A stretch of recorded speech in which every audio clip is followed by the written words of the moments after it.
afternoon. Hello, hello. Good afternoon, everyone. It's 3 o'clock in the afternoon here in California. At maraming salamat po. First kay Dr. Abacan for inviting me and for giving me this platform, his classroom actually, to teach hypothesis testing, which is a pretty abstract concept in statistics pero ngayong araw na ito. Itatry ko and hopefully dito sa 2 hours na pagsasama-sama natin maintindihan nyo yung science, yung mathematics at yung rationale behind sa pagkuha ng mga statistical values sa inferential statistics na masyadong abstract sa atin pero ngayon I'm going to attempt to demystify all these crazy mathematical and statistical notations para man maintindihan ninyo kung bakit kinukuha yung p-value, kung bakit kailangan natin gamitin yung formula ng mga test statistic, ano ba yung sense ng mga normal curve, ano ba yung two-tailed test and one-tailed test, bakit kailangan natin malaman yan. So, yan yung mga isi-share ko sa inyo ngayong araw na ito. And maraming salamat sa 109 participants na nandito ngayong alas 7:11 ng umaga ngayon sa Philippines at magsasama-sama tayo dito ng higit isang oras and hopefully sa oras na yon ay ma-share ko sa inyo yung gusto kong i-share about sa isa sa mga favorite subjects na gusto at paborito kong ituro at yun yung statistics. At tulad nga ng sinabi ni Dr. Abacan, I'm a full-time professor here in California. And one of my courses or one of the subjects na tinuturo ko ngayong semester na to ay statistics. Pero wala pa kami sa inferential statistics dahil second half pa lang ng first semester. So malapit na. This would be a good introduction and also a little bit of practice for me bago ko ituro ito sa mga estudyante ko sa Chapman, sa Barstow at saka sa West Coast University. Magkakaroon tayo ng experiment mamaya and hopefully meron kayong iPhone or kung wala kayong iPhone, hopefully yung phone ninyo ay makikita ninyo yung screen time ninyo per week. So ngayon pa lang, gagamitin natin o gagawin natin yung experiment mamaya para mas maintindihan nyo yung hypothesis testing. So isulat nyo na kung gaano kataas or kung gaano kayo katagal gumagamit ng inyong cellphone using the screen time application. Sa iPhone, meron yan. Dahil alam ko kasi yun yung bagong app ng iPhone. Sa mga Android, hindi ko alam kung meron pero I'm sure makikita nyo kung gaano katagal yung screen time ninyo. So sa mga iPhone user, ayan yan. Hindi mo, sana makita nyo. Parang matagal po yan mag-autofocus. But anyhow, andyan yung screen time. Ayan, nakikita nyo. Screen time. And then pag nakuha nyo yung screen time, punta kayo sa... Meron yan daily at merong weekly. So pupunta kayo sa week and dun sa week ibibigay niya yung oras ninyo. So akin, ang average ko is 4 hours and 8 minutes at kailangan ko lang yung screen time nyo per hour. So 4 hours yung sa akin. So ganun lang kasimple. Mamaya natin yung gagamitin. So habang nag-lecture ako at nagbibigay ako sa inyo ng lesson about hypothesis testing, mabuti na meron na kayong idea ng screen time niyo para mamaya pa-plugin na lang natin yung mga values kasi hindi na ako mag-aantay kung ano yung screen time nyo. At sa chat box ko kukunin yung mga screen time nyo. So sa 118 participants na nakikinig ngayon, I expect na at least meron akong makuhang 30 samples ng babae at lalaki ng screen time nila para mas maintindihan ninyo kung ano ba yung hypothesis testing. At ang dami ko sinasabi pero wala pa yung presentation ko. Let me share my screen. And this is what I'm going to be talking to you. Statistics workshop. So workshop na natin ito dahil it's gonna be a 2-hour of hands-on exercises. And again, my hope is maintindihan nyo yung logic behind hypothesis testing. Now, what statistics can do? A lot of things. Kaya nga isa sa mga favorite classes ko na ituro yung statistics more than calculus dahil statistics, it makes sense. And calculus, masyado siyang cerebral, masyado siyang procedural. But pagdating statistics, we can learn how to predict weather using statistics. So yung mga bagyong dumarating ngayon, pasalamat kayo sa calculus and statistics dahil kung wala ang calculus at statistics, wala si Mang Tani para magsabi sa inyo kung kailan parating si bagyong Rolly or si bagyong Shawnee. Winning a YouTube Silver Play button na andon sa likod ko, isa rin yan sa mga bagay na pwede nyo i-compute or i-calculate sa pamamagitan ng statistics. Creating drugs that would help people, especially during the time of pandemic, na kinakailangan natin ng vaccine. So sa pag-produce at paggawa ng vaccine na yan, napakahalaga ng statistics dahil diyan natin malalaman kung effective or safe yung vaccine na makapagsasagip sa buhay natin ngayong pandemyang ito. Predicting leaders, ngayon po ay ang election day ng USA.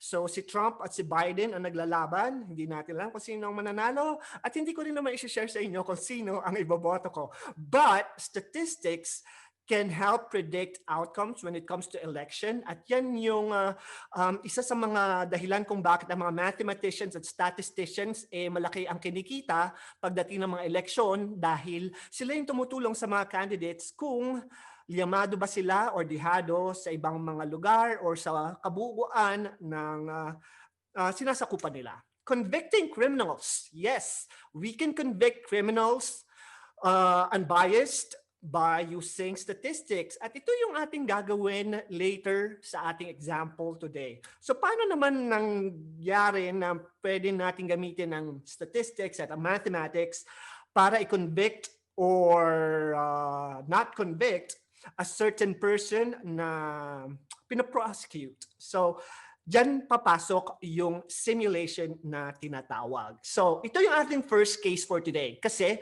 ang hypothesis testing talagang abstract yan, procedural at maraming sinusulat, pero kung hindi nyo alam kung bakit may p-value, kung ano yung values na lumalabas sa calculator ninyo or sa table of values ninyo para makuha yung inyong decision kung i-reject ninyo or not reject yung null hypothesis, it all boils down on the p-value. And I'm going to make sure na mas maiintindihan ninyo kung gaano kahalaga at bakit kailangan natin yung very small p-value para sa ating hypothesis testing. So ang first case natin ngayon is, let's say may airline company at ang airline company na yan ay tatawagin nating Cebu Spirit.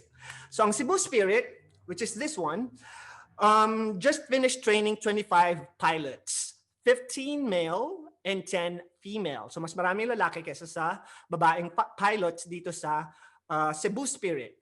So to become captains, pipili ngayon yung Cebu Spirit ng captains by random. So regardless of their performance, regardless kung babae or lalaki sila, basta lottery lang yung gagamitin nila para kunin yung position para sa captain or kapitan ng eroplano yan. So airline managers announced that they will use a lottery to determine which pilots will fill the available positions of being a captain. The names of all the 25 pilots will be written on identical slips of paper. The slips will be placed in a hat, mixed thoroughly, and drawn out one at a time until all 8 captains have been identified. So pretty random, walang daya, pangalan, nasa sombrero, kukunin, and then kung sino yung mapili, siya yung magiging kapitan or yung position ng kapitan doon sa airline na iyan. Now, ang nangyari, nakukuha na sila ng 8 piloto or 8 captains doon sa pool of pilots na meron sila. Then the managers announces the results of the 8 captains chosen. 5 yung babae at 3 yung lalaking piloto. So some of the male pilots who weren't selected suspect that the lottery was not carried out fairly. So may mga limonon at may mga gumabaw dito sa ating airline companies na sinabi, dinaya sila. This is not randomly selected. Merong dayaan na nangyari. The selection was rigged. Now, one of these pilots asked our statistics class. So tax class ko for advice about whether to file a grievance with the pilots union. So meron nga bang dayaan na naganap? So do you think the male pilots have a valid claim of a hiring discrimination or sexual discrimination case based on the result that was said, allegedly, ay random daw? Now, kung titingnan nyo sa mathematics and by basing it off of the numbers, sa 25 pilots, 10 yung babae, 15 yung lalaki, pero bakit mas marami pa rin na-hire na babae kaysa sa lalaki? Di ba dapat mas malaki yung tsansa na lalaki or mas maraming lalaki out of the 8 ang ma-hire? So, gagamitin natin yung statistics para to give some light or to be able to judge objectively based on mathematics and numbers kung meron or walang basihan yung accusation ng mga male pilots. So paano natin gagawin yan? So first, kailangan natin ng hypothesis. So ang hypothesis, syempre, yun yung scientific guess natin na tinatawag. At ang first hypothesis natin ay ang mga male pilots ay may legitimate claim doon sa sexual discrimination or employment discrimination case na gusto nilang i-file. At ano yung pangalawang hypothesis? Siyempre, kung meron silang legitimate claim, yun yung hypothesis 1. Hypothesis 2, yun yung magdi-disprove sa hypothesis 1. The male pilots have no legitimate claim in the sexual discrimination. So nakukuha na natin yung takbo ng kaso. Ang kailangan na lang natin sa kasong ito ay ebidensya. Ebidensya at sa pagkuha ng evidence, hindi natin kailangan interviewin yung 25 pilots, hindi natin kailangan interviewin yung nag-pick nung 8 pilots doon sa randomly selected pile daw. Gagawin natin yan using statistics and using this. So meron akong props. So mas magandang maintindihan natin na randomly selected yung ating gagawing experiment using, so naghahanap ako ng pwede kong i-represent ng female pilots at saka male pilots kasi randomly selected daw, name or pangalan nasa kahon. So ito lang yung nakita ko sa pantry ko, curly tops.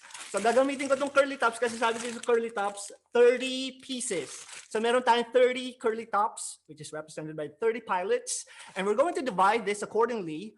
10 female pilots will be here at yung 15 male pilots will also be here. So paano natin siya gagawin? Ito ang male pilot dahil wala siyang tape.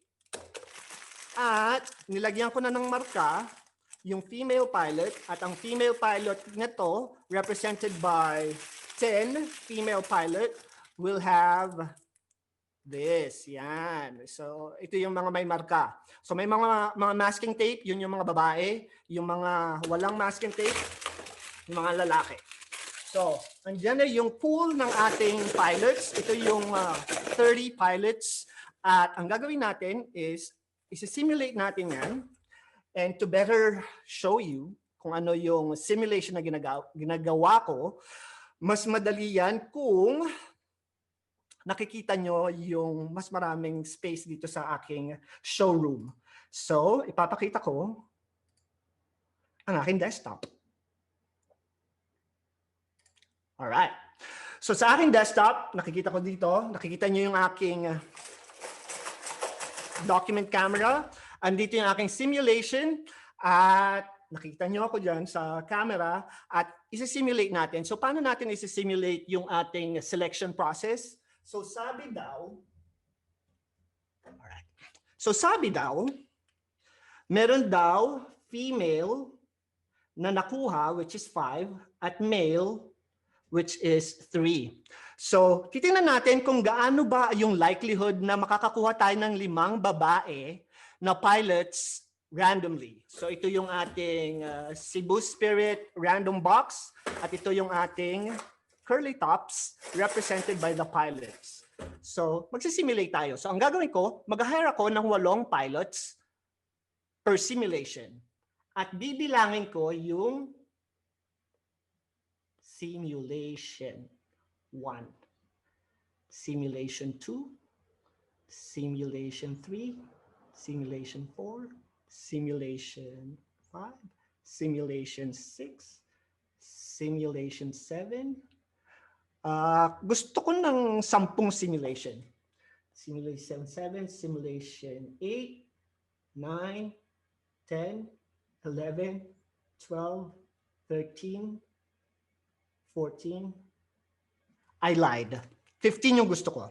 So sa first simulation ko, tingnan natin kung ilang female ang ma-hire ko by random selection. So kailangan kong mag-hire ng 8 pilots. Sige, walang daya. So 8, 1, 2, 3, 4, 5, 6, 7, 8. So sa 8 na yan, ilan ang babae? So tingnan natin, ilan ang babae kong na-hire? May na-hire akong meron ako na-hire na 2. So sa simulation 1, 2 yung na-hire ko. So by random, 2 babae sa first simulation ko. Now, using statistics, pwede na ba akong mag-judge na sa simulation na ginawa ko, 2 lang yung babae, pero yung sa result nyo, 5 yung babae. So may dayaan na nangyari. So pwede nyo na bang i-conclude na meron na ang dayaan dahil hindi nagtugma sa simulation nyo? Of course not.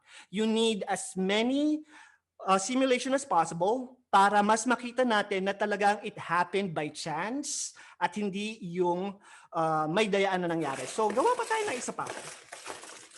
So 1, 2, 3, 4, 5, 6, 7, 8. Ilan ang babae? Meron ba? 1, 2, 2 ulit. So, 2 yung simulation ko. And sa statistics, alam natin yung value ng sampling. At sa sampling, the more samples you have, the better is or the more reliable your result will be. So sa 2 sample or simulation, hindi pa rin ako kontento dyan. So ang gagawin ko na, since medyo matagal tong simulation na to at medyo ginugutom ako dito sa ng curly tops, let's use technology. At yun din yung gagamitin natin later on sa pag-solve ng hypothesis testing. So dito sa random integer generator, we can simulate yung ginawa kong curly tops simulation at pwede ko siyang i-translate dito sa computer. So paano? Gusto kong mag-generate ng 8 integers or 8 pilots from numbers 1 or 0 up until 24. Bakit? Ito yung sinasabi ko dito. So simulation number 2 yan. So para lang mas madagdagan ko yung simulation, bibigyan ko kayo ng another way of simulating your sample. So sa female, ang magre-represent ng female number would be 0 to 9. At ang magre-represent ng mga male numbers ay 10 up until 24. So may 10 yan. So 0, 1, 2, 3, 4, 5, 6, 7, 8, 9. So 10 yan. And then the rest would be the 15 male pilots. At bibilangin lang natin kung ilang numbers ang lalabas from 0 up until 9. At every time may lumabas na 0 up until 9, yun yung magsisilbing mga female pilots natin, and repetitions will be allowed in this particular generator kasi according here, the numbers generated with this form will be picked independently. So it's like rolling a die. There will be duplicates, but it's still going to be random. So kung meron man duplicates tayo makita, i-assign natin yon sa male or sa female. So let's see. So sa first,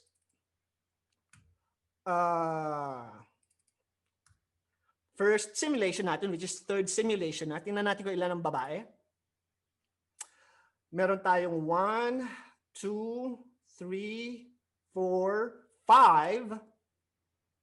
Meron tayong 5 babae na na-hire randomly using our generator. So let's have another one. So sana nakikita nyo may numbers na yan, di ba? yung mga male would be numbers from 11 up until 24, at yung mga females will be number from 0 up until 9. So yung mga single digit, yun yung babae. So let's do it again. Sa second simulation, meron tayong 1, 2, 3, 4, 5 ulit. Meron tayong 5 na female pilots na na-generate. Let's do it again. Meron tayong 1, 2, 3, 4, 5 ulit. And again, 1, 2, 3, 4, 5. Parang puro 5, huh? So let's see. Let's do it again. We have 1, 2, 3, 4. Let's do it again. We have 1, 1. Simulation 9. 1, 2, 3. Simulation 10. 1, 2. Simulation 11.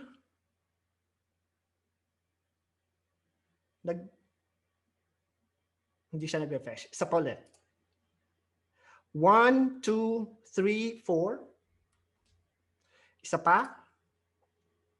1, 2, 3, 4. Isa pa. 1. Isa pa. 1, 2, 3, 4, 5. And last simulation. 0. All right, out of the 15 simulation, meron tayong mga na-hire na female dito at meron tayong possible na lumabas yung 5 female in random selection kasi nakikita natin yan. So ang gagawin natin, kunin natin yung mga female na greater than or equal to 5. So yung mga simulated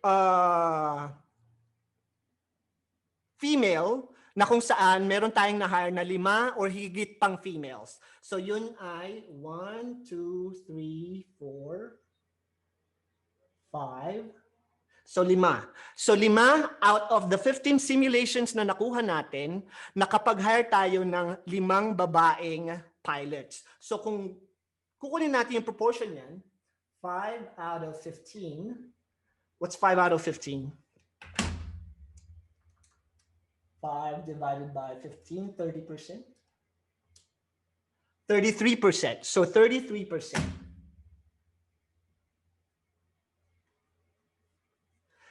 So, ano ang ibig sabihin ng numbers na yan?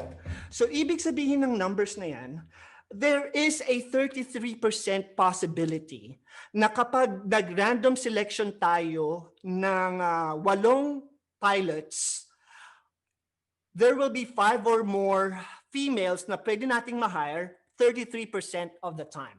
Over 33% actually. At sa statistics, significant yung number na yan. So yan yung ginawa natin dito sa simulation na ginagawa natin sa ating experiment. At para to make more sense about this experiment, ginawa natin yung box method. Ginawa natin yung computer method.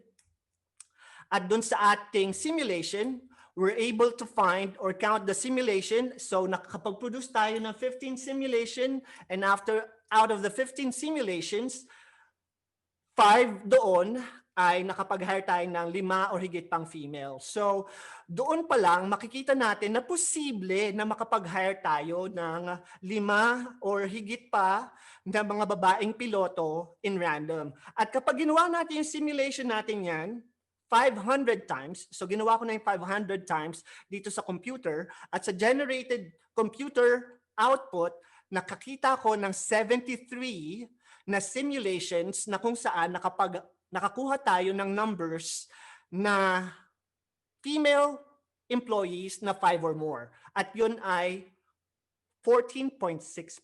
So out of the 15 simulation kanina, 33%. Nung ginamit ko yung computer, nag-produce ako ng 500 na simulation para mas mabilis, nakakuha ko ng 14.6%. At yung 14.6% na yan ay isa pa ring ebidensya mathematical evidence na pwedeng mag-hire ng 5 or higit pa na mga babaeng pilots sa random selection na merong 10 babae at 15 lalaki na kukunin lang ay 8 pilots doon sa pile. So yan yung tinatawag natin na simulation at value ng simulation sa pagkuha ng statistical reason kung kailan natin paniniwalaan yung ating hypothesis. Sa mathematics or sa statistics, meron tayong tinatawag na 5% threshold. So paano natin masasabi na medyo kaduda-duda yung random selection na nangyari kung yung probability na nakuha natin is less than 5%.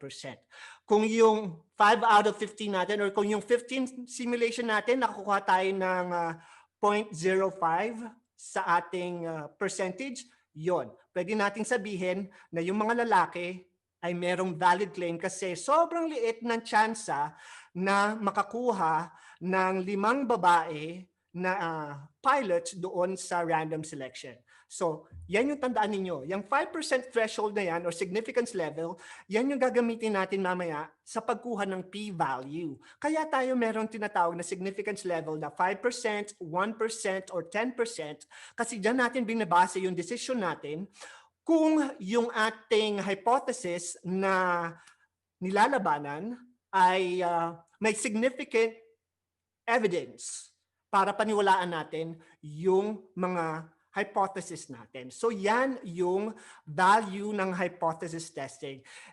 Did we do the proper procedure for hypothesis testing dun sa simulation natin? Yes. But to be more specific, yung gagawin natin today will be in line or aligned doon sa tinuturo ni Dr. Abacan sa inyo ngayon, which is hypothesis testing for 1 sample mean and 2 sample or difference of 2 means. So, yan yung usual na ginagamit sa pag nagma-masters kayo. So, kung meron tayong mga grad students dito, kasi sanbihan ako ni Dr. Abacan na meron daw mga graduate students, yan yung statistical analysis na popular sa mga gumagawa ng thesis, ng research, ng dissertation, and hopefully the p-value that you are collecting and you are using are now a little bit less abstract than before.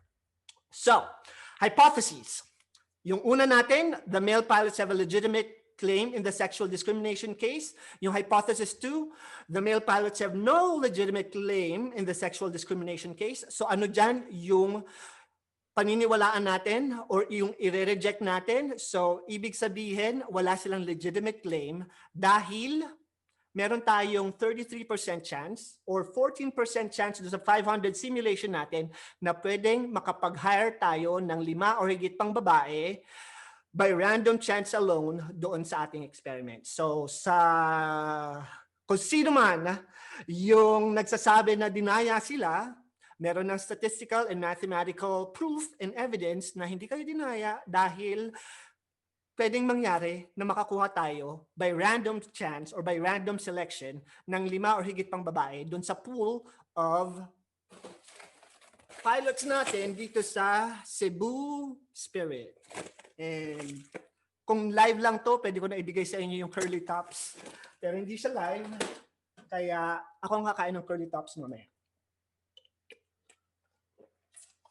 Alright, so yan yung first part ng ating workshop for today, understanding the value of statistics, understanding the numerical values that you are calculating is significant in making a decision based on your hypothesis or making a decision on your hypothesis based on your calculated statistical value. At yun yung gagawin natin mamaya. So what statistics can do? A lot. Tulad ng sabi ko, predicting weather, winning YouTube silver play button, creating drugs, predicting leaders, convicting criminals. So ngayon, gagamitin natin yan para sa ating mga word problems na kung saan tayo magde-decide whether to reject or not reject the null hypothesis. So hypothesis testing is a statistics way for you to test the results of a survey or experiment to see if you have a meaningful result. So ito yung gagamitin nating tool or mathematical tool to be able to decide dun sa gagawin natin.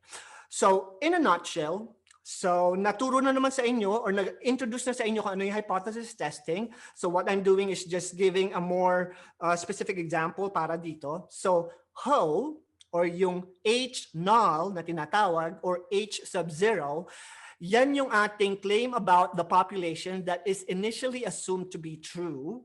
At yung ating alternative hypothesis, denoted by HA, yun yung hypothesis natin against the null hypothesis. So in our judicial system, sa ating justice system sa Philippines, kung meron man tayong justice system sa Philippines, I'm sure meron naman. Let's say Marcus is guilty of stealing Dr. E's paperclips. Yan yung ating H null. So ibig sabihin yan, guilty na si Marcus. Pero kailangan nating i-prove na hindi siya guilty based on the evidences. At yun yung ating alternative hypothesis. Marcus is not guilty of stealing Dr. E's paperclips. At yun yung kailangan nating i-prove by finding or looking for evidences. Itong particular format ng judicial system, I think ito yung format sa France. Kasi sa France, a person is assumed guilty until proven innocent. But in the Philippines and here in the United States, it's the other way around. But you got the idea. So yan yung halagahan or kung paano iisipin yung pagbuo ng mga HO at HA na tinatawag natin sa hypothesis test. And again, meron tayong,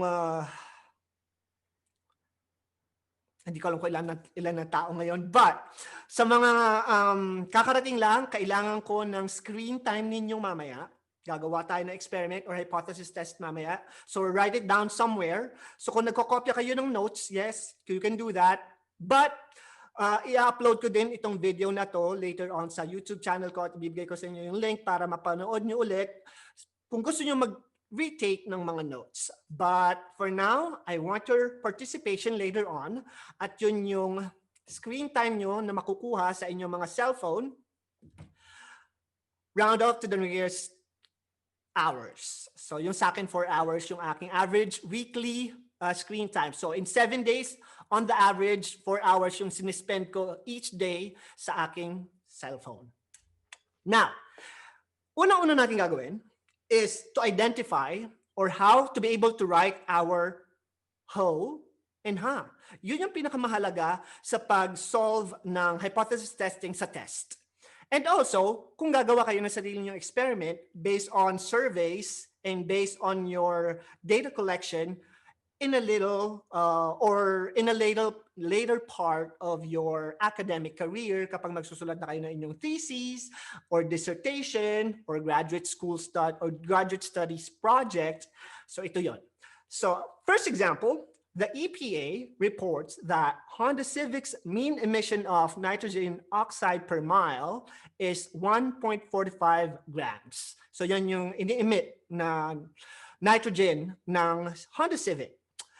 Honda claims that their new car manufacturing process reduces the mean level of exhaust emitted by the Honda Civic. Now, what you need to do is to state your null and your alternative hypothesis based on the problem. So, napakasimple. Hindi tayo gagawa ng mga mathematical calculation. Later yon. Gagawin lang natin is paano natin isulat yung ho and ha correctly. So, paano natin kukunin yan? Kailangan nating alamin yung pinoprove natin about sa word problem na yan. At yun ay reducing the mean nitrogen oxide emission ng Honda Civic according dun sa new process na ginawa nila. So, hindi natin alam kung ano yung process na yun. May nilagay silang aparato or may nilagay silang oil or may nilagay silang special something para ma-lower down yung harmful nitrogen oxide emission ng mga Honda Civic. So ano ang ho at ano ang ha? Ito yung first format na pwede kong i-share sa inyo. Ang ating null hypothesis, Honda Civic's nitrogen oxide per mile emission has a mean of 1.45 grams.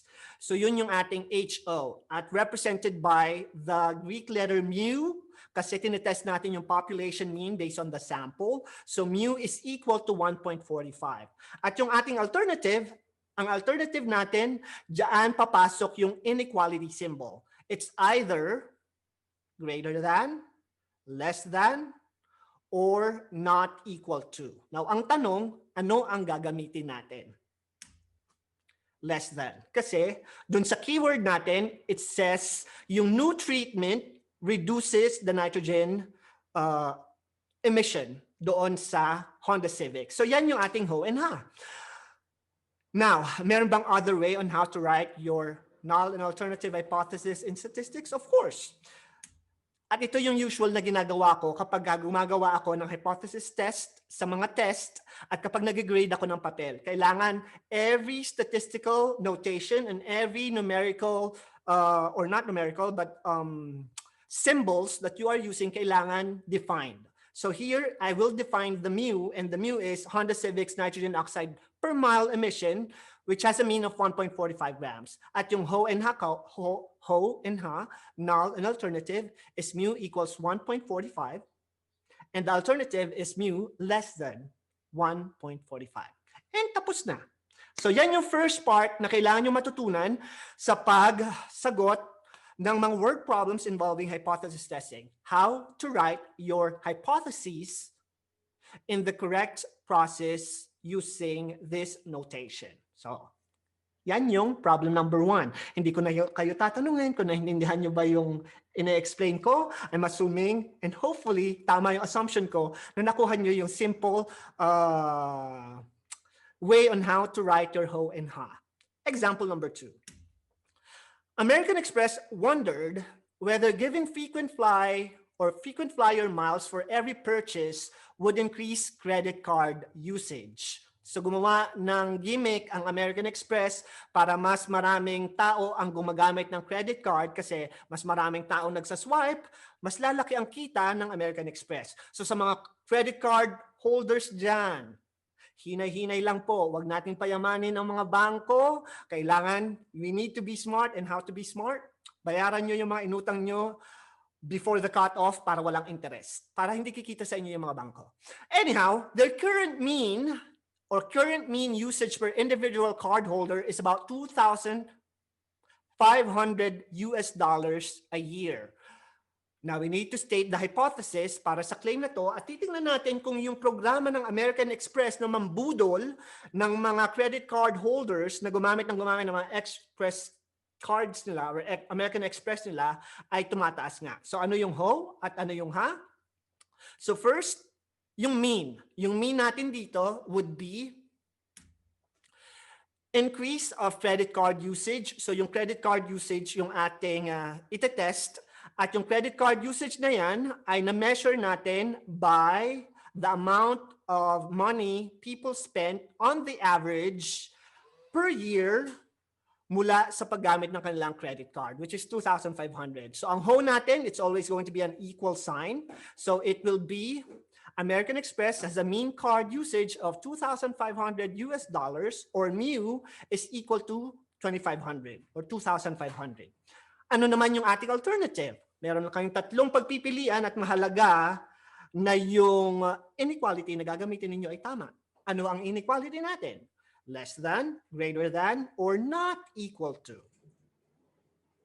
Increase is your keyword. So yun yung ipoprove natin. Nag-increase nga ba ang average usage or nag-increase nga ba yung mga number of individuals na nabudol nila sa kanilang pakulo?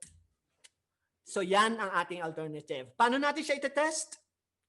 Mamaya natin yan gagawin. Pero yan yung kailangan nyong malaman pagsulat ng ho at ng ha, and make sure na binabasa nyo yung word problem dahil dyan magdedetermine kung tama or hindi tama yung process ninyo. So yan yung problem number 2. Problem number 3 or example number 3, an insurance company is reviewing its current policy rates. When originally setting the rates, they believe that the average claim amount was $1,800. They are concerned that the true mean is actually different than this set amount. Now, which means they could potentially lose a lot of money, or maybe not because it says different. Now, state the hypothesis for this claim. So ano yung ating ho, at ano yung ating ha, at ano yung inequality na gagamitin natin sa word problem na ito. I'm gonna give you some time to think about it. Ano yung ho, ano yung ha, isulat nyo sa papel, isulat nyo sa notebook, habang hinahanap ko yung electric pan dahil ang init pala ngayon. So, isip kayo, kukuha ko ng electric pan, ang init.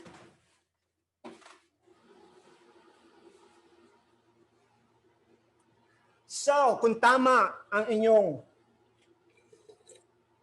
sinulat sa notebook nyo or sinabi nyo sa utak ninyo, ang ho natin should be written as the insurance company's average claim is 1,800. So mu is equal to 1,800 US dollars, dollar sign. At yung alternative natin ay, ano ang inequality natin ngayon? Greater than, less than, not equal to. Keyword, different. So different, it means it's either more or less. Kaya, not equal to. So yan yung ating hypothesis na tinatawag na isa sa mahahalagang paraan kung paano natin umpisahan yung ating hypothesis testing. Alright. Recap. First part, halaga ng simulation at importance ng p-value at ng hypothesis testing sa scientific research. 2, pagsulat ng ho and ha. So yun pa lang yung ginagawa natin. Hopefully, nakukuha nyo na yung logic para bago ko ipakita kung paano natin gagamitin ang ating TI-84 or technology or calculator or statistical formula, kung paano natin i-decide kung i-reject natin or not reject yung null hypothesis, dito natin yan gagawin. Now, summary of your hypothesis test. Ito yung isa sa pinakamahalaga na dapat yung tandaan. Dahil notations in mathematics, it's extremely important because mathematics is a foreign language. And when you're working with languages, symbols and notations or how you write things are important. A little discrepancy on your punctuations would mean differently. So kailangan alam niyo yung paggamit ng symbols ninyo. So sa non-directional hypothesis, yun yung different or not equal to or two-tailed test. Yung ho natin is equal sign, yung alternative natin is not equal sign. At ano mo naman yung directional alternative hypothesis na tinatawag? It's either left tail or right tail. Yun yung ating less than or greater than. So yan yung tatlong different alternative, hypotheses na sinusulat natin at ginagamit natin sa pag-test ng ating mga p-value or ng hypothesis test natin. So mahalaga na alam ninyo na pag-alternative hypothesis, never kayong gagawa or maglalagay ng equal sign symbol sa inyong inequality because it will defeat the purpose of testing your whole. Because your null hypothesis should always be an equation and your alternative should always be an inequality. So yung tatlo lang, wag na kayong maglagay ng equal sign kasi it will defeat the purpose of what you're doing. So yan yung ating tatlong types of hypothesis. Now, kailangan ba natin malaman yan? Of course, kasi kailangan natin magsulat ng hypothesis later on at kailangan sa pagsusulat natin ng hypothesis, we know how to use the proper statistical notation and we also know how to interpret it using verbal communication. So in hypothesis testing, 2 things that you need to keep in mind. 1, you need to communicate. And when you're communicating, you need to communicate mathematically and you need to communicate na parang tao. At paano yung parang tao? You need to write it in English form or kung gusto nyo, mag-Tagalog kayo dun sa inyong mga pag-define ng inyong mga statistical notations. But the key here is hypothesis testing or statistics, unlike calculus and other math classes, it entails for you to be able to interpret numbers and make sure that you are explaining those statistical values that you're calculating verbally na maiintindihan ng tao na hindi nakakita pa ng hypothesis test sa tanang buhay nila. Now, rule of thumb. If the p-value is small, you reject the null. So, ang business natin sa paggawa ng hypothesis testing at sa gawa ng research is to reject or not reject the null hypothesis. Keep this in mind. Kasi, kaya nalilito yung mga estudyante kasi iniisip nila, ano ba, kukunin ba natin yung null or kukunin natin yung alternative? Para maalis ang inyong mga confusions, always remember that you are doing your hypothesis test, your crazy hypothesis testing to reject or not reject the null hypothesis. And the resulting results or hypothesis would be your alternative. So, ganun natin siya kailangang isipin sa paggawa ng hypothesis test. Now, there are 5 procedures na pwede nating i-condense into 4. Pero first, you need to state your hypothesis. 2, you need to validate your conditions. Mahalaga yung conditions na kailangan yung mabasa sa word problem. Choose the appropriate test statistic. Ito ba ay t-test? Ito ba ay z-test? Ito ba ay test for mean? Ito ba ay test for proportion? Ito ba ay 1 sample? Or ito ba ay 2 sample? Or ito ay match pairs design? So yan yung mga dapat nyo isipin sa step number 3. Step number 4 is finding the p-value. And 5 is whether to reject or not reject your null hypothesis based on your p-value at significance level. At pagdating sa significance level, meron tayong 3 ginagamit sa statistics, 1% or 0.01, 5% or 0.05, 10% or 0.10. So yun yung 3 common significance level. Now, paano kung hindi nakalagay yung significance level sa word problem? Rule of thumb, kapag wala yung significance level, you can use the 5% significance level doon sa inyong rejection decision. Right? So kung wala yung significance level sa word problem, 5% ang inyong alpha. Okay. Now, for today, marami tayong test na ginagamit sa hypothesis testing. We have test for proportion, test for mean, we have chi-square, we have ANOVA, we have multiple ANOVA, we have linear regression tests, we have a lot of tests. But for today, we're just going to be focusing on t-test for the population mean. Dahil ang kukolektahin nating data ay quantitative data at hindi qualitative. Kapag quantitative yung data natin, ano ba mga quantitative data? Height ng isang tao, weight ng isang tao, average income ng mga tao, screen time usage ng mga tao sa kanilang cellphone. Quantitative yan dahil numerical yung mga value na kinokolekta natin. Ano naman yung categorical or qualitative? Napapasok ang proportion test. Yan yung sa mga election. Yes or no question. Anong percent ng mga voters ang boboto kay Biden? Anong percent ng voters ang boboto kay Trump? Anong percent ng female voters ang boboto sa Republican, and so on. So yan yung mga categorical na kinakailangan natin ng proportion.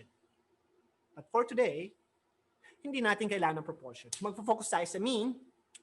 At pwede natin gamitin ng calculator, pwede natin gamitin ng calculator ng ating cellphone, or pwede natin gamitin yung mga palengke calculator natin provided na accurate yung mga bawat decimal values na kukunin ninyo. But for today, since we are 2020 na po, nagtuturo ako sa inyo via technology.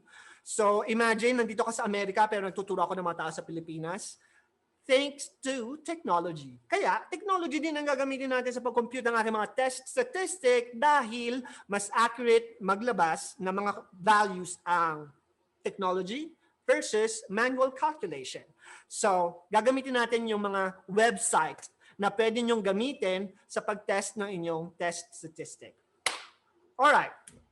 Now, one sample mean and difference of two means, yan yung gagawin natin for today at mamaya meron tayong experiment na gagawin para mas maintindihan ninyo yung hypothesis testing na tinatawag. Meron tayong 2 types of one sample hypothesis test. Yun yung mga one sample. So let's say itong sample natin. Kayo yung sample ng students ng FEU online at yung population would be the entire students ng FEU. So, sample mean ang gagamitin ko or one sample mean kasi kayo yung kukunin ko. Now, paano yung match pairs design? Match pairs design, yun yung ginamitan ko na siya ng experiment on before and after. Let's say, ayon sa pag-aaral ni Dr. E, kapag ang bata ay kumain ng curly tops, tatalino ka or tatalino sila. Paano ko siya iti-test? So, bibigyan ko kayo ng pre-test.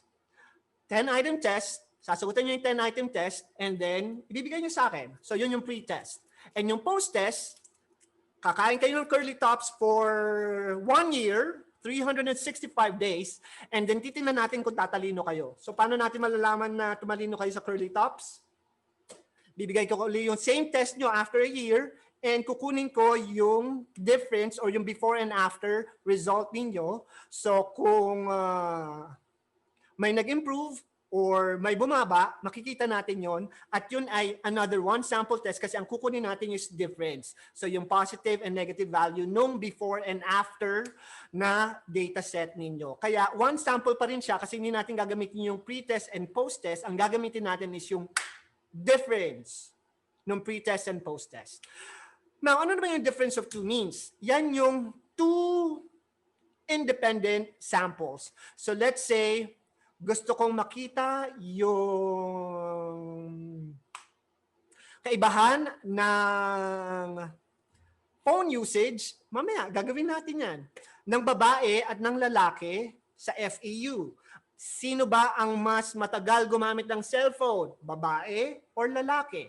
Yan yung two sample t-test kasi two independent samples yung gagamitan natin at hindi yung before and after. So yan yung types of test na gagamitan ng t-test natin na tinatawag. Now, meron pang z-test na tinatawag, pero ang z-test at t-test parang magkapinsan lang yan or magpinsan or magkapatid. Ang kaibahan nga lang, z-test yung gagamitin ninyo kapag yung population standard deviation ay given. And usually, yung population standard deviation natin is hindi given, kaya t-test yung gagawin or gagamitin natin kasi sampling yung pagbabasihan natin. So for today, t-test muna yung focus natin at bibigyan ko kayo ng examples para gawin yan. Alright. Inom muna ako dahil hinahapo na ako. Hopefully, walang natutulog at walang nagmumute dahil sayang naman tong opportunity na ito. Live nyo nang natututunan hypothesis testing, and hopefully you're taking advantage of this situation ngayong araw na ito. Alright, according to our first experiment, calling the paramedics. Alam niyo yung 911, di ba? So, tatawag kayo sa 911 kapag na-aksidente kayo para may dumating dito para ma-save kayo. So, vehicle accident can result in serious injuries to drivers and passengers. When they do, someone calls 911 and paramedic responds. Now, several cities have begun to monitor the paramedic response time, and they got a mean of 7 minutes and a standard deviation of 2 minutes. So based yan dun sa kanilang survey from last year. Now, at the end of the following year, one of the city managers doon sa district na yan selected simple random sample of 24 phone calls or 24 calls from 911. And the mean response was 6.8 minutes, and kailangan nating matest kung this is providing a good evidence that yung response time ng 911 the year after ay decrease. So pag nag-decrease yung response time, ibig sabihin, nag-improve yung kanilang system. Kasi kung dati, 7 minutes, nandito na daw yung mga ambulansya, dito sa sampling na ginawa nitong city manager sa kanilang city, 6.48. So mathematically, lumiit, nag-decrease yung response time, which is good dahil mas maikling oras na nagbiyahe ang ambulansya from point A to point B, mas laki yung chance na mailigtas nila yung tao. Sa Pilipinas, sana ganun din. Sana all. But we're gonna be using statistics to be able to come up with a judgment kung totoo nga na bumaba yung mean time nung test na ito. So, paano natin gagawin? Kailangan natin kunin yung ating mga values. So, isi-share ko ulit yung aking screen kasi we'll do this from scratch. Currently, we have 151 participants. So, sa 151 students ng FEU na nakikinig ngayong araw na ito, maraming salamat. And I'm happy na nakakapag-aral tayo kahit nandito ka sa Amerika at kayo dyan sa Philippines. Alright. Share screen. Share. Alright. So, buburahin ko muna yung aking whiteboard. So, maraming salamat sa, hindi sa Shopee, maraming salamat sa Fully for providing me with this equipment na nagagamit ko para sa inyo, para sa pagsagot ng ating hypothesis test ng araw nito. Alright. Okay. So, kailangan nating isulat yung ating mga hypothesis. First, yung ating kikita ba? First part natin gagawin is yung pagsulat ng hypothesis. At ano yung mga hypothesis natin? Yun yung nandun sa problem. Ano ba yung nasa problem natin? Ano ba yung hypothesis natin? Nagtetest tayo ng mean. At ano yung mean na meron tayo sa test problem? Yun yung mean response time ng mga paramedic. So isusulat natin yan. So ang mu natin, and then yung ating ho and ha. Mu equals, and mu an inequality. So ano yung equals natin? Siyempre, yung mean response time na alam nila, which is yung 7 minutes. Kasi yun yung ating previous information about dun sa 911 calls. So 7 minutes. Minutes ba? Or days? 7 minutes. At yung alternative na ginagawa natin ay i-test yung alternative at nakuha natin doon sa sample na 24, 6.48 minutes na. So bumaba, so less than 7 minutes. Now, dito nalilito yung mga estudyante, pagsulat ng ho and ha. Lagi nyo tatandaan na yung ho and ha, yung mu nyo ay laging magkaparehas sa ho at saka sa ha. Magkakaiba lang is dun sa symbol of the inequality. So yan yung itetest natin. At yung significance level natin, binigay ba ang significance level? Hindi ibinigay ang significance level. But rule of thumb, our significance level will be 5%. So yan yung value that will compare our p-value with, titingnan natin kung i-reject or not reject yung hypothesis natin or null hypothesis. Next would be mahalaga to. Dahil sa conditions, dyan natin ma-verify yung tinatawag nating normal approximation or kung paano natin ginagamit yung t-test doon sa ating word problem. So, i-verify natin kung appropriate yung test na gagamitin natin by the conditions. At ano yung mga conditions? Tatlo yan. Random ba yung sample? Normal ba yung ating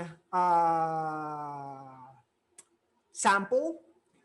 And independent ba yung ating mga calls? So yan yung, which is, ang simple random sample natin ay random kasi nakalagay random selected na 24 calls. So SRS natin would be 24 calls. Now, independent ba yung ating calls? Yes. So bawat tawag na yan ay independent kasi magkakaibang tawag naman. Now, sa normality, yung normality natin, we have 24 phone calls na nandito. So, hindi naman sinabi kung yung ating random sampling or yung ating graph ay normal. So, we'd say that we don't know if the sample size is normal kasi hindi rin sinasabi kung yung population niya ay normally distributed. So, never assume. So, let's not assume. So, let's say that normal. Alright. So, yan yung conditions. Tapos na natin yung second part. Third part would be calculation. At sa calculation natin, mahalaga na isabi natin kung ano yung test na ginagamit natin. At dito sa test natin, ginagamit natin ay, at sa one sample t-test, kailangan nating isulat yung formula na kakailanganin natin. At ang formula ng pag-solve ng sample t-test, balikan natin. Ano ba ang formula ng sample t-test?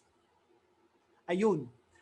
T is equal to x bar minus mu all over S divided by the square root of n.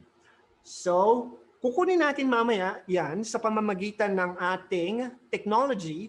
But for now, susulat lang natin yung formula muna. And then balikan natin itong mga problems na to para mamaya. And isusulat din natin dito yung mga given values natin sa hypothesis test. At yun yung mu, ano ba yung mu, ano ba yung x bar, ano ba yung S, at ano ba yung N. So, kunin nyo na yung mga numerical values na yan na given sa ating word problem. Yung mu natin ay 7 minutes, yung x bar natin is 6.48, yung standard deviation natin dito is 2 minutes, at yung ating sample size ay 24. And we're going to be figuring out the p-value afterwards. Now, kailangan natin i-illustrate yung normal approximation, kaya natin gagamitin yung less than or greater than symbol kasi sa normal approximation, less than symbol means we're going to be using the left tail of our distribution. So ito yung kukunin natin. Yung p-value natin is andyan. Now, paano natin malalaman kung ano yung p-value na yan? Gagamitin natin yung formula or gagamit tayo ng technology. At dito natin gagamitin yung one sample t-test. Ang ginamit kong app ay statskingdom.com. So punta lang kayo sa statskingdom.com at pwede nyo nang gamitin yung kanilang app para mag-compute ng ating t-test para alam natin na yung statistical values natin ay tama. So gamitin na natin yung ating app. So ito yung pinakamadaling part. Once na establish nyo na to, plug in nyo na lang dyan sa inyong calculator na malaki yung ating value. So tails natin is less than. So less than. Significance level natin, by default, it's 0.05. So hindi na natin babaguhin. Now, excuse me. Outliers, effect type, effect size, ignore it. Hindi natin kailangan yan. Dadako na tayo dito. Are we going to enter raw data or paste Excel data? Hindi, kasi meron tayong values na pwede nating ilagay dito. So, ilagay ko na pala yung aking mga values. So, kunyari, wala yan. So, ilalagay natin yung mga values natin. So, sample average. So, sample average natin is yung 6.48. Yan yung galing sa sample. Expected population, yan yung HO na tinatawag, 7 minutes. Sample size natin, 24 phone calls. So 24 yung ilalagay natin.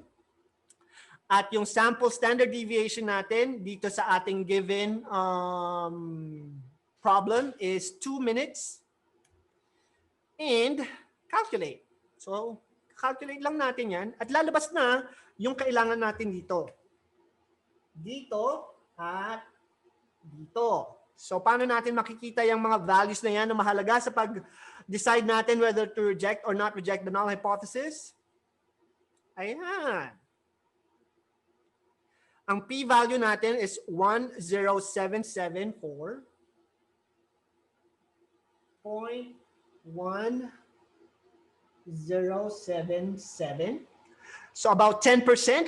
Ang ating test statistic, mahalaga yung test statistic dahil yan yung information natin about dun sa ating given sample ay negative 1.27. Negative 1.27.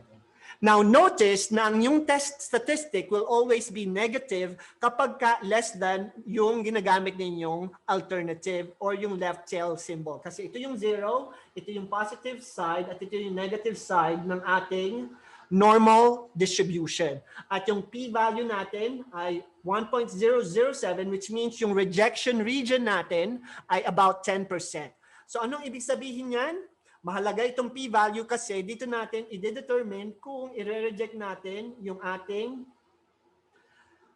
null hypothesis based on the alpha. Kasi if the p-value is smaller than your significance level, you reject the null. So if the p is small, you reject the whole.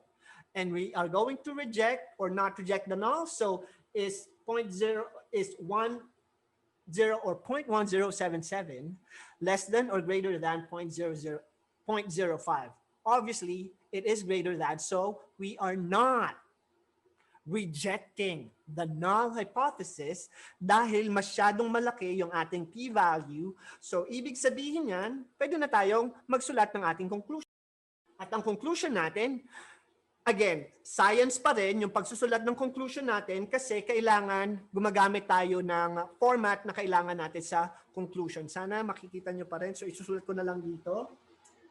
With a p-value equals 0.107. Isusulat nyo ngayon yung inyong alternative hypothesis. So pagsulat nyo ng therefore, doon nyo, or yun yung signal na isusulat nyo na kung ano man yung alternative hypothesis na meron kayo. Whether you rejected the null or did not reject the null, your conclusion needs to include the alternative. So therefore,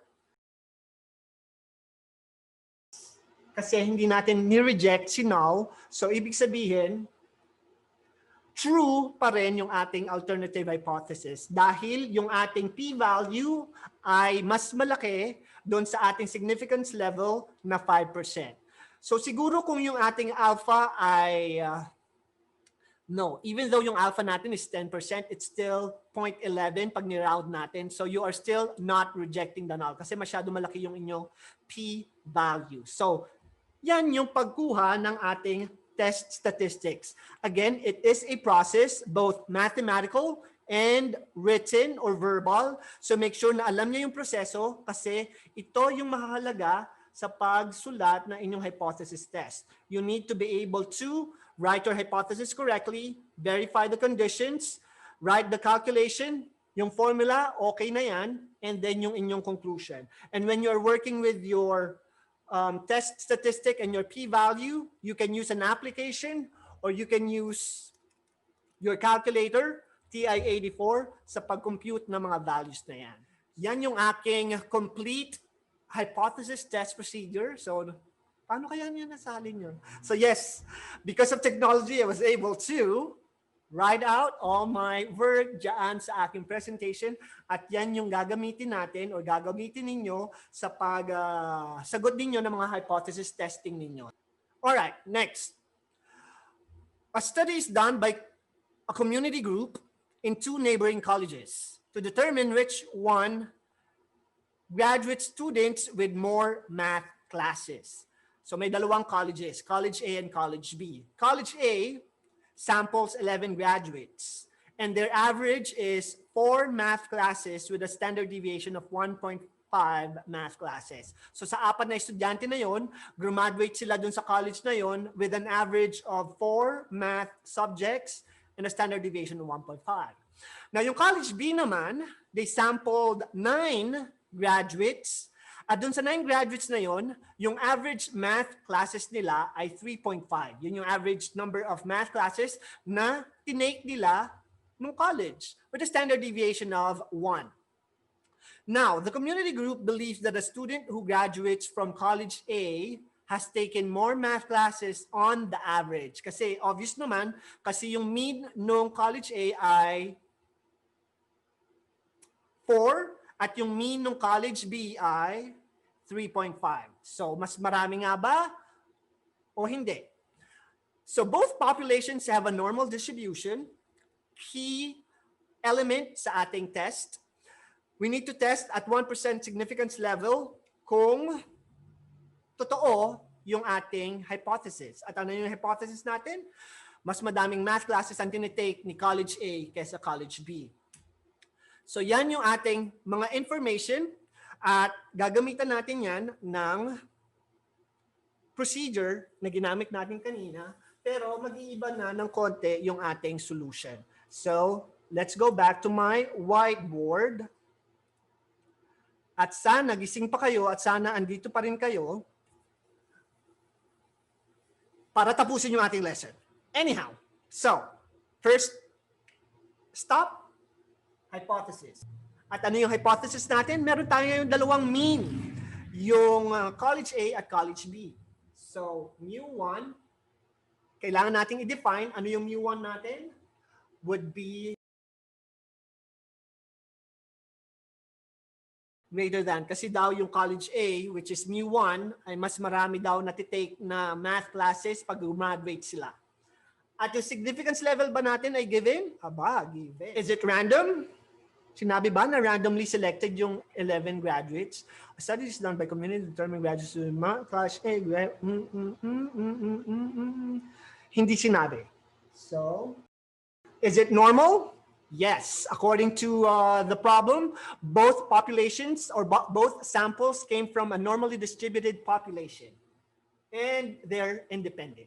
All right, so now that the conditions are established, doon na tayo sa calculation. Now sa calculation, kailangan nyo lang isulat yung formula, yung mga values na given, at yung calculation, iiwan natin yan sa Stats Kingdom. So, Stats Kingdom will do the job. So, yan yung test na ginagamit natin. At ang test statistics natin ay kailangan natin ng formula. So, ang formula niyan plus the square of the second standard deviation and then you take the square root of it. So, kukumputin natin yan mamaya gamit yung app. And then yung ating p-value. Ito yung ating rejection region. At mamaya natin makukompute yung value niyan. Ano yung mga values na kailangan natin? College A and College B. So now that na-establish na natin yung mga given values, gagamitin na natin tong ating Stats Kingdom. But this time, kailangan ko ng ibang test. So, I'm going to go back. So, again, maraming mga web app na pwede nyo gamitin para mag-solve na inyong test statistic. You can also use your calculator for this. So, meron tayo ngayon nito. So, yung ating test ay mu1 is greater than mu2 with 0.01 significance level.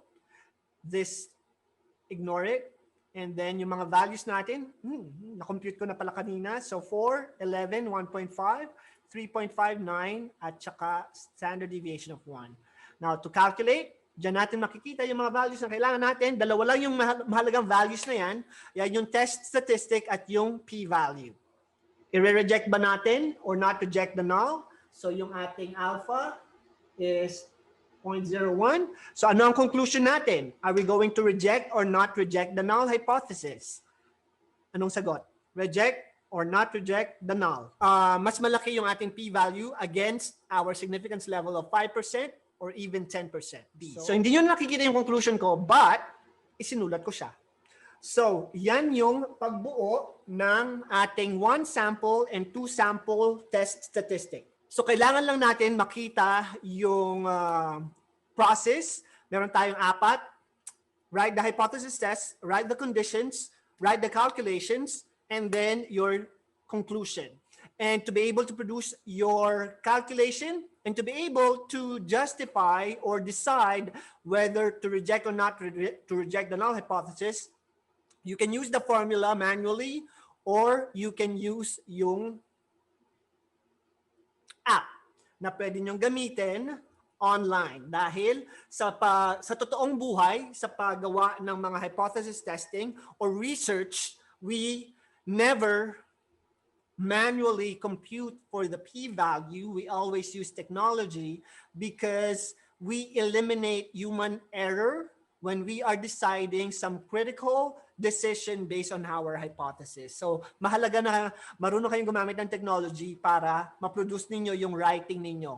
At tulad ng sinabi ko sa inyo, ang hypothesis testing is a test of your communication skill, not only mathematical, but also verbal or written. So, kailangan clear and organized yung inyong hypothesis test procedure from step 1 all the way to writing your conclusion.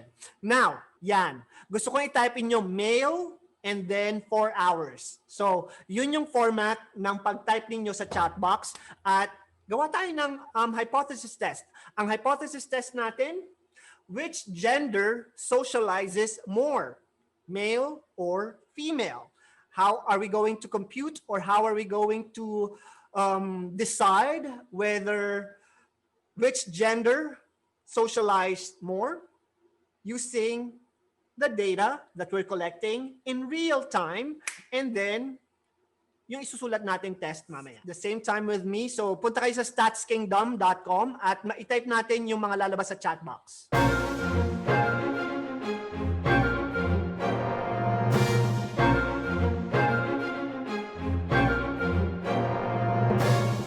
Independent tong matatawag kasi as you'll notice, magkaiba yung ating sample size. Yung group 1 natin, yung sample size niya is hindi ko alam. Makikita natin yun mamaya.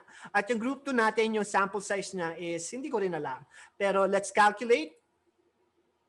At yan yung summary. So isulat natin yung summary. Is mu1 something mu2. Paano natin i-decide kung less than, greater than, not equal to? Tingnan natin sa mean. So yung group 1 natin, mas malaki yung mean or sample mean. So, greater than. Pero, this is not enough evidence to say na mas social yung mga lalaki sa FEU kaysa sa mga babae. Bakit? Kasi yan yung kahalagahan ng hypothesis testing. Kasi with further steps and further statistical analysis, we'll be able to come up with a more statistically sound decision kung mas social people ang lalaki sa babae. Paano? Kung i-reject natin or not reject the null hypothesis. Conditions? Yes, it's independent because each of you are giving me your data independently. So independent yan. So 3 will be your calculation. T-test for 2 sample mean. And yung ating formula is X bar. Dito pala yung normality ng test. Tingnan nyo ito yung skewness ng test. Yung sa lalaki, skewed. Yung sa babae, symmetrical. So, ibig sabihin yan, sa normality test natin, we could say that we can be a little bit cautious kasi yung sa female, normal, pero yung sa male, mas skewed to the right. So, ibig sabihin nun, mas konti sa lalaki yung nagte-text, naggagamit ng cellphone nang hindi madalas. So, yun yung ibig sabihin nun. So, paano nyo malalaman yung normality sa sample? Pag yung dalawang yan, sample 1 and sample 2 are both symmetrical, then yung normality nyo ay verified at safe. As of now, medyo safe lang. Now, anong ibig sabihin ng conditions na yan? Ibig sabihin ng conditions na yan, kapag hindi natin nasatisfy yung tatlong conditions, mali na yung sagot natin? Hindi po.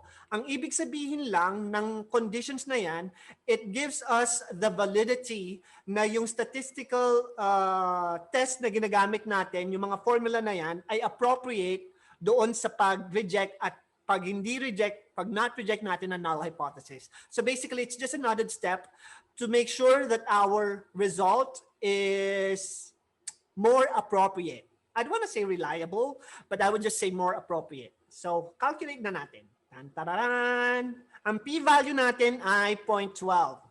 So ano ibig sabihin niyan? So sulat natin, p-value natin is 0.1287 with a t-test of 1.154. Wala sa gender. Sa ngayon dyan sa test natin, either male or female or hindi mas mataas na ang screen time ng mga lalaki kaysa sa mga babae. So our HO is not rejected. So we have statistical evidence to believe that the mean response or the mean screen time of the male students in FEU is just the same as the mean response time of the female students in FEU. So kayo na magtapos ng hypothesis test kasi yan yung assignment ko sa inyo. Kailangan alam nyo kung paano magsulat, gumamit ng technology, at magsagot ng sarili nyong hypothesis test. Now, let's do a recap. Is one, you've learned the importance of simulation at yung pag-connect ng p-value na tinatawag na na-compute natin ngayon sa pagsagot ng ating statistical value. Two, yung ating mga hypothesis test procedure. So, andyan din papasok yung one-tailed ba, two-tailed ba, less than, greater than, or not equal to yung ating alternative. Ano yung test na gagamitin? For today, dalawang test lang yung ginamit natin. One sample t-test and two sample t-test. Now, ano ang kaibahan ng z-test at ng t-test? Gagamitin nyo lang ang z-test kapag alam nyo yung information ninyo about the population standard deviation or yung tinatawag nating sigma. Kapag ang sigma ay given sa problem, you'll use the z-test. Now, may difference ba yon sa calculation? Just a tiny bit. And that would be yung ating distribution na gagamitin. Gagamitin ba natin yung t-distribution or yung z-distribution? So, meron lang discrepancy ng medyo minimal, but the process will still be the same. So, yun yung paggawa natin or pag-compute natin ng ating hypothesis testing using technology. And again, you can use your calculator or you can use some application online.